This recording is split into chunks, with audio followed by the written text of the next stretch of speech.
Hello everyone and welcome back to our Borussia Dortmund recreation 2012-2013. Right, there's been a couple of little transfers since we last met.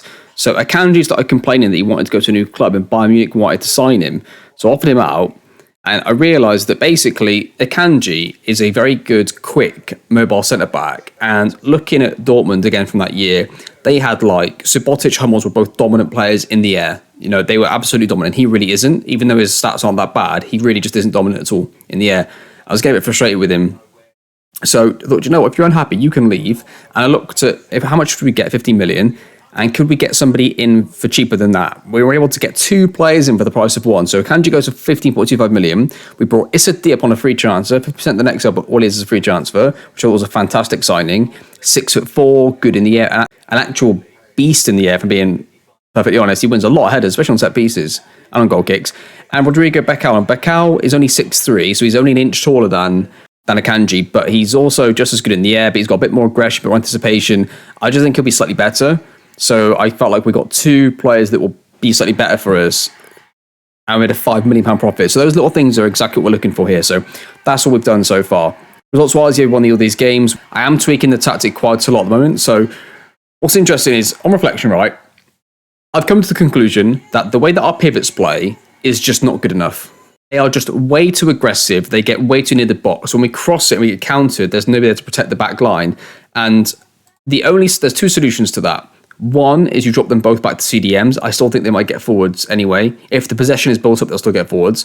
Or you put them on different duties, right? So I've decided that in the league, we can pretty much say that we're not going to win the title, right? It's just not going to happen.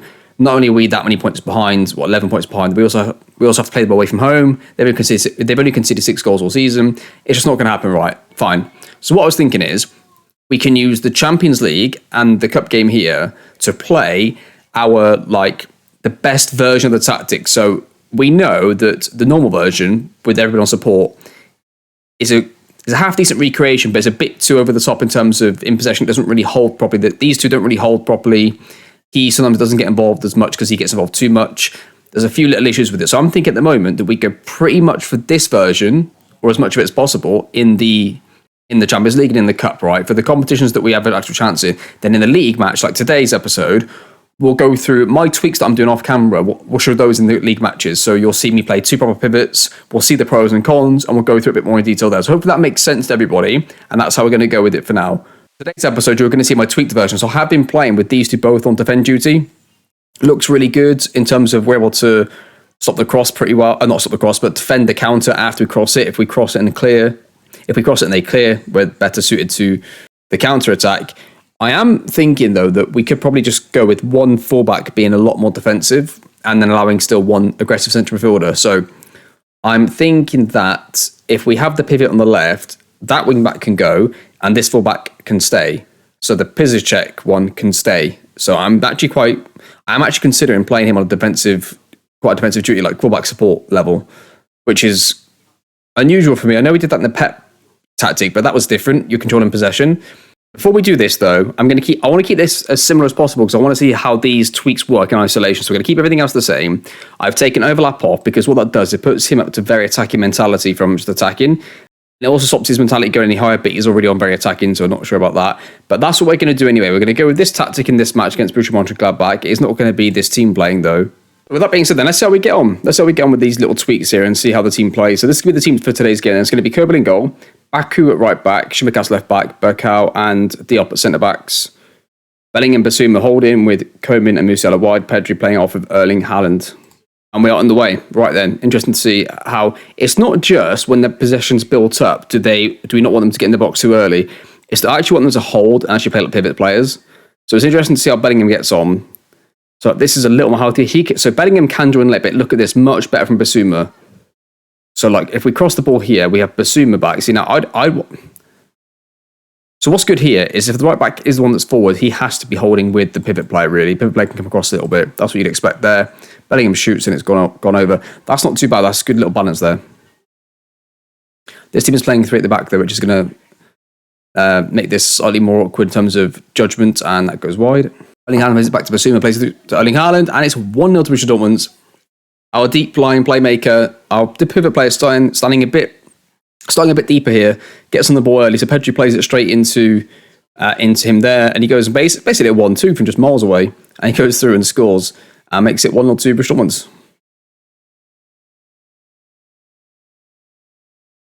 Oh, they've just scored.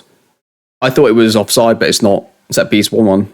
I think Haaland gets it, plays it to Shimikas. Now it's just freeze it here, so we've now got Basuma on deep line playmaker defend. He's there. Our right back now cannot get overcommitted, and if anything, he should be a bit more narrower. He might even need to be here. Our central forward support's pretty... Okay, so so the problem is before, on box midfielder, the issue I had with Bellingham is before he'd be like here, so that if it gets cleared, he's the wrong side. He's still the right side even now of this number 10. So let's see what happens to the ball here. Haaland is going to go across. He's a bit deeper now. We don't score. The downside to the tactic is it makes you less threatening on those crosses. I think where you overload the box with the previous tactic, you don't get that anymore. So, and I just felt like even though it looked better, and it sounds like, oh, there you go, Jas, much more logical what you've got there, and it looks like it's doing better. It looks way more realistic. Problem is, we just do much worse in terms of a tactic and the results we get. Like even the XG and the match stats, like we don't do as well, even though it's more realistic you would expect. Like what? Hang on a minute. What is Bellingham doing here defensively? He's like, so let's see. Is he going to get ball side at any point? Is he going to stand there and literally man mark this player? Jesus. So if you get Bellingham as the box to box and not the number 10, then gets it here. So like here, what do we think? We're a little overcommitted, but they've only left one up, so I'm not too unhappy with this. Wait, currently is still. Now get wide. Erling Haaland's in. Yeah, I wasn't too unhappy with that. That's okay. Right here then, Mönchengladbach have the ball on the right hand side. They go back. Musiala wins it. Now can we counter more direct, please, Erling Haaland? And I don't see. I think it's because I've taken. So what I did originally, right? I'll explain this to you. He was an underlap. So once I took him out of being this runner that goes and occupies those spaces, right, what started happening is when I had underlap ticked, he would start making those runs in those half bases. And I was like, no, the whole point is I don't want anybody making those runs. I want him to have the freedom to get on the ball and be direct, right? If he's the only option on this side, he gets the ball, he's more direct with it.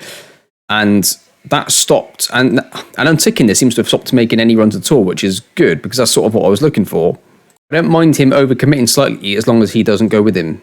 Do you know what I mean? That's the essential thing here. Like, here, this is good. I'd rather him come across a little more narrow. Like, we could maybe then... Like, Basuma... I'm not sure Basuma needs to do that. We might score from this. We nearly did. But, like, Basuma doesn't need to come that close there. Like, just stay there. So if Shimikas wants to play it back, you're there, and you're also a lot closer to defend the counter. But he goes right up there. I'm just going to try this. Let's put it back to boxer, but let's just not move into channels on, because that seems to be the problem with that role. Basuma wins it, plays Musiala, play it across. Musiala, no, don't shoot. I like here. Erling Haaland's won the ball. He's going to play it to Kingsley Coman. Kingsley Coman's going to play it back to Baku, to Bellingham, to Coman, to Bellingham. Oh, it's beautiful football. Brilliant goal. Please don't flag him offside. He needs that goal. He needs the goal. Please don't flag him. And it's onside. Good.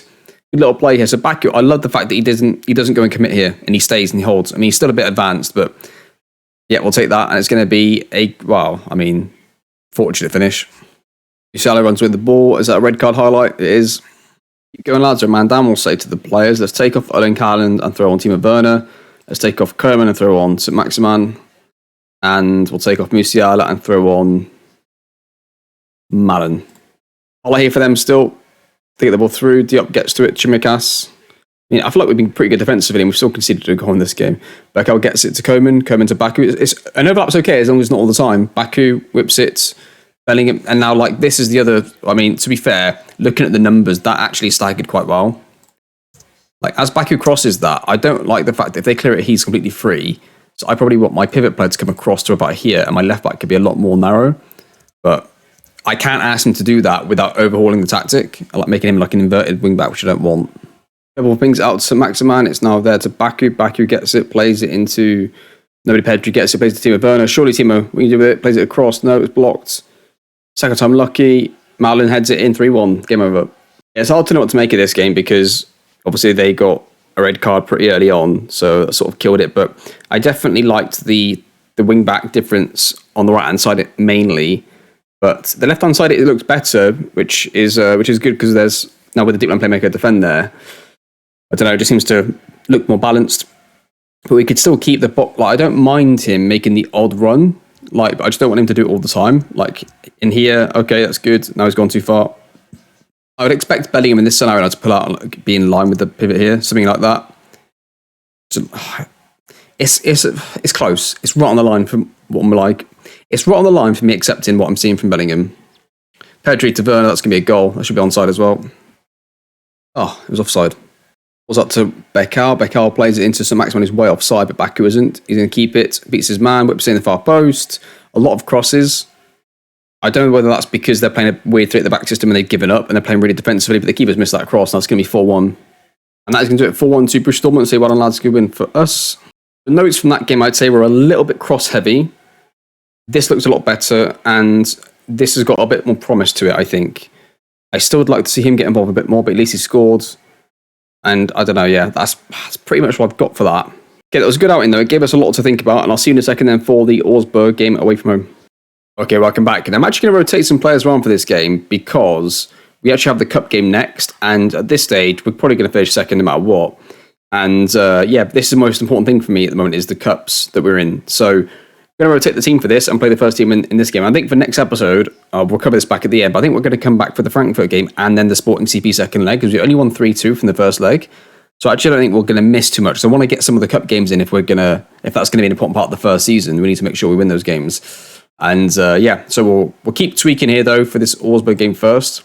And then after that, I'll try and match up one league and one cup game because then we'll do one game where we're actually like looking to tweak the tactic, the one where we're going to play with the best version of what we've got. Now, so for this one, I want to do some more isolated testing, so I'm only going to change the box midfielder for this. I am seriously tempted now to play this role here on a support duty and just change him to like inverted winger or winger attack, maybe winger attack even, and try and get something more out of the right winger for us. But that's going to be for a future episode because today's game, we're going to play a slightly rotated side. And we're going to try and isolate the testing, at least for the first half, on the box midfielder and the wing back to see what we get with that. The manager says, we're on a good run, go out there and impress me. For them deep in their own half, throw it straight to Malum, gives it away himself. Yeah, so I didn't really go through the team before the game, but yeah, so the main change is Malum comes in instead of St. Maximin there. Werner for Haaland. Daoud comes back into the team with Reina in midfield. And then Chimicasas at left back, St. Juice at right back. And then Pongrat comes, Miran comes in at left centre back with Diop. As we cross the water's cleared. And they clear it in behind. They're straight in behind again. And they should have scored. Let's just go back then. How did this come about? So we attack here, and Reina's quite high. He's actually involved while they clear it. So they clear it straight. Okay, so this is where the first problem occurs, right? So when he's a box midfielder, he's involved in all these areas. That's all well and good, and so is he. So the problem isn't the numbers back. We've got 4 players back there. It's the area, isn't it, that they're in. So we're going to have both pivots back. We've got to sort of commit both wing backs because in Foot Manager, otherwise you're going to be struggling to attack with just 4 players. And like because it just gets you that extra second player involved. I don't want to play an inverted fullback, even to try and cover that as a tactical issue. So the only solution to it is he cannot go and commit into the box as often, or he has to be back where he can affect it centrally. But I don't know if he can. So unfortunately, I think that's going to have to be the case. Either we play more direct. Okay, so we could try and play more direct. I'm going to mess with this now. I'm going to do this right now and just see how that goes. Because I want to get him. I want him to be as dynamic as he is, like backwards and forwards, and the runs that he makes. But I want him to time them slightly better. And I want him to be a bit more intelligent, like when the ball's built, especially on his side, that he doesn't need to go into the box there. So we'll try that. I like Shoei for the opposition. Pedri wins it, so Maximin Juice is on it. Wing back support now he is. So he plays it into nobody, still goes at the right. So I played the team of Werner. Surely was offside. St. Maximin to Reina. So Reina's holding here while the wing back's committed. Oh, what is this? The good defending Diop, love that. So St. Maximin tries to force it through, doesn't quite get there. Okay. Right. Was that any better for us positionally there? What do you think? No, it's not, is it? Like, it has to be our pivots. It could be because we've just initiated a counter press. Where's my CDM here, by the way? What is he doing there? He's still quite high, isn't he? Yeah, I just don't know about that. I really don't know about that. So, two options. Either we change his role here, or move him back. Let's change him to a central midfielder support again. I'm just going to watch him like a hawk now, the central midfielder on the right here. What he does. It's more about when we get caught in transitions. There we go. This is exactly it. So we've got counter-attacking on, so he might go forwards on the counter. But okay, so is he going to get back here? A little bit. Wow, what a goal. It was like a counter both ways. They're not too bothered about looking at that. It's more about when we build up position he takes up. So let's see here. If we can build it up higher in the pitch, hopefully. He's gone high early again. Timo Werner's in, though. It's a great goal. Like... What I have been doing is I've been using my Sven Bender role as like, I don't know, ball midfielder defend, and then he's like a deep line playmaker support, something like that. But I want him to be a tiny bit more dynamic than a deep line playmaker though. Like, do you know what I mean? Like it's awkward, that role. I was told that this would be difficult for this exact reason with this recreation by somebody who's actually watched this team quite a lot in trying to get us to work in Foot Manager. So this is difficult. When I was saving out of the tactics, I've messed up the defensive set pieces, the defensive corners. I need to redo those, make sure they're in for this. Okay, so yeah, is this a throw-in though? If it's a throw-in, it's a set piece. Yeah, it's a set piece, so it's a bit different. Same rules don't apply to this. It's hard to judge him on that. Like, I mean, I don't know what he's going there though, but it is a set piece though, so that could be down to that rather than the actual role that he's playing. I'm not going to judge him for that one. But okay, here's interesting. We've got ball midfielder defend and deep playmaker support. Now,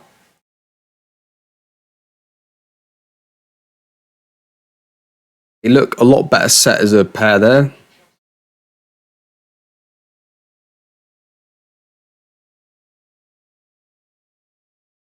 Oh my god, I don't believe that's just gone in. You can see the punishment for testing this sort of stuff, like, is why I don't want to do it in the Champions League and stuff like that. Your Sven Bender will be the deep line playmaker defend, and you could have him like ball midfielder support, something like that. You could have. You could even just go actually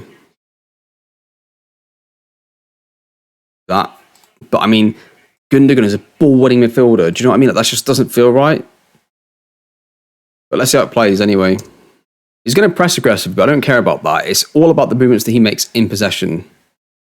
That's the only thing I care about with that role right this second. Watching it like a hawk, it's a lot better. It's a lot better in the positions it's supposed to be in, and he does go and press, though, like a box-box, which is good. That's okay for us, a Maxman. That's okay. That's good. Okay, that was pretty decent. I like that. Let's see what happened here again.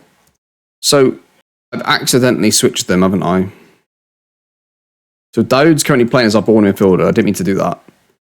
So, he's certain. I mean, that's a long way for a ball playing defender to go. St. Just, Pedri, Daoud. So, yeah, that's what he's there for, though. He's there to sit there and play the ball into the forward line. He's not there to go and run in behind. So, we're getting better creation there from the positions. That actually was a really good little move. I just want to change these two back round. I don't know why I did that. Juice, you can come off, and we'll throw on Marius Wolf. Right, so D up to Reina, to Maximan, to Timo Werner. Yeah, we're a lot more direct now, aren't we? Because that box midfielder isn't making those runs the whole time. Which is good from a recreation standpoint, but look at this, 2-1 down. We've had nowhere near as many chances as them in terms of the XG and stuff, so it's frustrating. There we go. That's more like it. Pace Merch on the right hand side, plays it back. There you go. That's more like Borussia Dortmund, isn't it? There we go. Shimmikas on the left hand side is going to cross the ball. No, corner. I'm just going to take Madden off, put Musiala on because I've had enough. On a 6.1, just get off the pitch. So Wolf on the right hand side is going to play an early crossing. Erling Haaland's come off the bench, and it's going to be disallowed for offside. Oh, it's been given. Okay, fair enough. It looked like Erling Haaland was offside to me, but we'll take that. Over to right hand side. Yeah, let's look at this again. I think he was offside, but I was wrong on the line, to be fair. Heads it in, 2-2. That's going to do it. 2-2 draw. Unlucky. Yeah, so it definitely needs a couple. I mean, if we were to read central forward defend, would this suit this side more with Gundogan? It looks like central forward support is probably the best thing for Gundogan role. With support, the central forward will look to judiciously balance his attacking defensive responsibilities. He will get forward when necessary, but mainly keep this to the centre of the pitch and attempt to thread past the final third. Okay, so that's what I like, but then if it's support, what's he on defend? Hold, because I mean, ball midfield defend is what he was then, and he was looking all right on that. The big thing was hold position, really. It was on defend duty. I did like how much better he looked I didn't want to have all 4 players on attack, but if that's what works, and that's what's going to work. But then if we're going to have that, I'm not having him on attack duty, he will definitely be then on support, I think. Let's try that. I mean, ball midfielder support, it does say about engaging higher at the pitch and in possession needs to have technical ability. So I don't think ball winning midfielder is exactly completely beyond the realms of what Gundogan is. Just when it says ball winner, like all that's referring to is what he does out of possession in that sort of like description there. Mainly it's more about the out of possession. But whereas like playmakers is all about what they do in possession. But for this one, let's try this. Hold position and let's just see, does that affect mentality? No. Let's try that and just see how that goes to the next game that we do. And we'll play wing back support this side and we'll see how that sort of develops there. But it looked a little bit better. We'll have to see defensively whether it's any better, but it looked a little bit better to me. But we'll see how things go. The next episode, then we'll come back for the Frankfurt game and we'll play that and we'll play the second leg of the Sporting game. I'll probably be going back to this version for the games because I think that's the best version we have. I mean, we could at least for this version go with that and that. I don't know. I'll have a think about it. I'm not actually sure what we're going to do. It'll be a surprise for you. But that's the end of the episode anyway. Thank you very much for watching and I will see you next time.